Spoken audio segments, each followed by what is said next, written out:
as a landscape designer, one is always seeking inspiration. If you don't seek inspiration and seek ideas outside of what you know, you continue to do the same things over and over. Through the years, I've learned that it is good to get out and explore the world around us. One of the reasons that most designers do what they do is they enjoy being outside, they enjoy the creation around them, and in a way, you get to partner with the creator of the universe on creating amazing spaces for people to enjoy. That part I really like. And so what I've noticed in the post-COVID world is that people got out. They went to parks. They went and bought RVs, and they took their kids on Great American road trips. They went out west. They saw the parks. They did all the things. And to those of us that have known about the parks for a long time, it was disappointing to us because all of a sudden there's waiting lists and it's hard to get into the parks because everyone else is trying to do the same thing. But the good that came out of that is people realized that they could do more in their own backyard with their own landscaping, that they could recreate that feel of what you see out in nature at the parks at their own house. And people started investing more in their own personal landscapes. And that's what I like about the Dallas Arboretum. It's a beautiful combination of using the natural lay of the land and the natural flow of traffic, and they create rooms within the garden.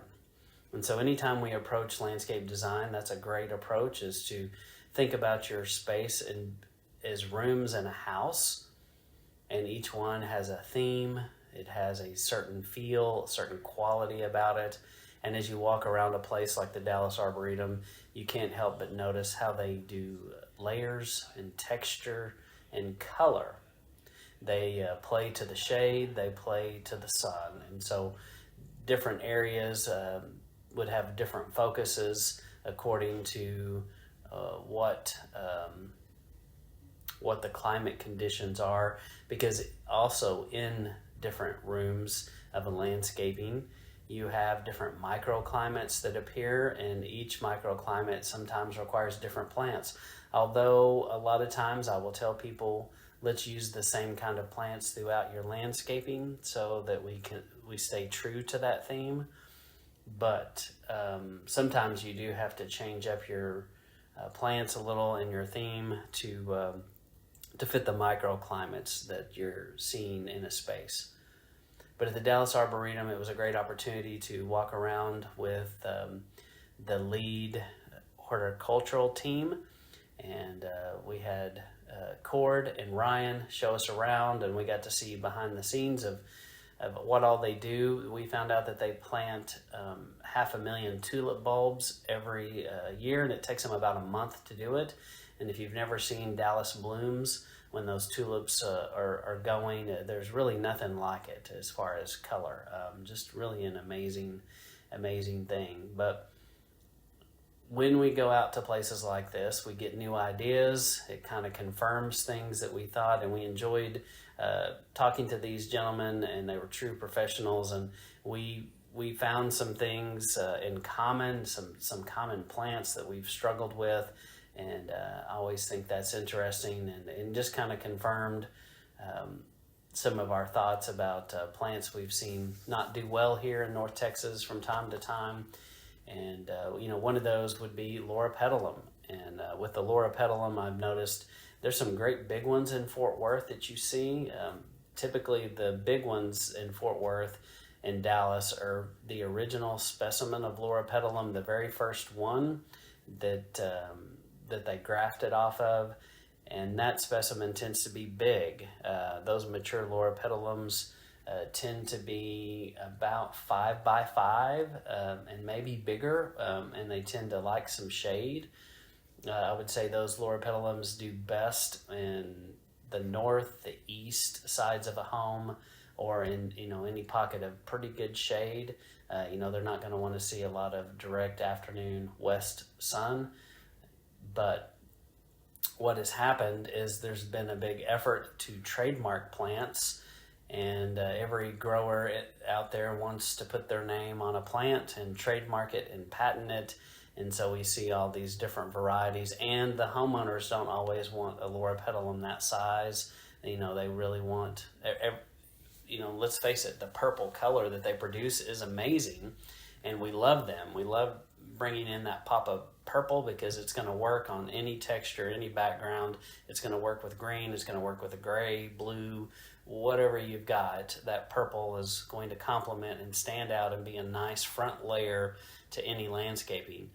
But I will say the current varieties of loropetalum, the dwarf varieties, almost every one of them are iffy. And when a client says, hey, I want that, I usually have to tell them, look, over the last few years, those have been really hard to establish and get going, and try to go a different direction with them. But anyway, I'd be interested to know what your thoughts are on loropetalum and how you've had success with that. But that is one of the things that is nice when we get out and go talk to other professionals, that we can kind of compare notes and see. And Dallas Arboretum said some similar things about the loropetalum. And one of my favorites is Abelia, and the Arboretum has a lot of Abelia. I would say Abelia is also one of those plants that tends to do a little better if it doesn't have to see that afternoon west setting sun.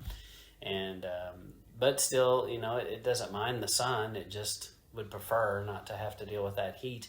The problem with Abelias in the last few years is the growers have kind of rushed them out the door to meet the demands after the freeze of 2021, and they're not always established with a ample root ball. Sometimes when we pull those out of a pot, they just have a real small root system on them, and and that's fine in the fall and spring, but as you get into the heat, they have a little bit harder time. But overall, I feel like that's a great plant, and they express the same things about those plants there. So also at the Dallas Arboretum, I saw the biggest magnolias I've ever seen in my life. So these magnolias have been, most of them were teddy bears, which is a type of southern magnolia, and they've been there for years and years and years, and well established with well-drained soil that they hit with a little bit of acidic soil amendments to help them to do a little bit better, because our soil here across North Texas is very alkaline. Just keep that in mind, that anything that loves alkaline soils is going to do best in Texas. And one of the interesting things that they also mentioned was they have kind of a water-wise garden. And Wells tongue agave was doing strong, and through all the freezing weather we've had. That's one of the best agaves you can do. It's going to survive the freezes. And but they talked about how they wished there was a little more emphasis on those water saving plants. And I think I would agree with that. That's one of the problems we see in landscaping is so many people move into North Texas from parts of California and even the East Coast, some places where they get more rain and they don't have the heat and the harsh sun that we have to deal with here. And that does kind of change what you can do. You can do an English type garden here, but it's got to be an English Texas garden. It's kind of got to have that kind of a flair to it. I will say that those Texas natives do great here, and people are looking at them more because they do stand the test of time. They know how to live through the heat, through the drought. They're used to those things, and so consider those Texas native landscaping plants in your space. Embrace them. Learn to like them, because they will come back year after year, and some of these other plants just don't always survive. But anyway, those are some of our thoughts from our trip to the Dallas Arboretum. So we took our entire sales design team out and spent the day out there. Just really enjoyed getting to see the sights, the sound, the water, and we put some videos up and TikTok as well, where we talk about these things. But there's something about being outside in the elements, even though it was cold that day. But and hearing the water run, hearing the birds chirp. Our soul is just naturally drawn to moving water and to birds. There's something about that. That's a universal thing across every culture, across every society, and on the entire planet. I doubt there is any human that would have some aversion to the sound of running water or the sound of a bird chirping.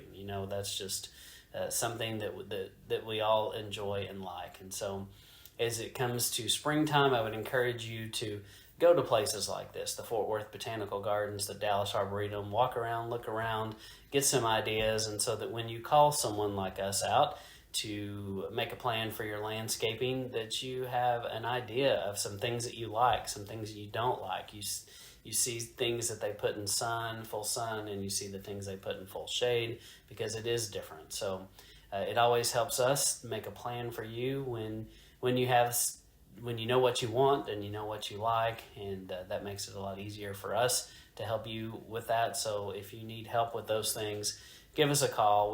We have experts that know how to handle the sun, know how to handle harsh, hot conditions. We know how to fix drainage, and we're going to plant things at the proper spacing from the home and the proper spacing away from each other, and we can help you with all those things and make a plan and draw things if we need to, and get something installed for you in the spring. So just let us know. And anyway, I hope that you can get out there and enjoy some great spring weather that's coming just around the corner pretty soon.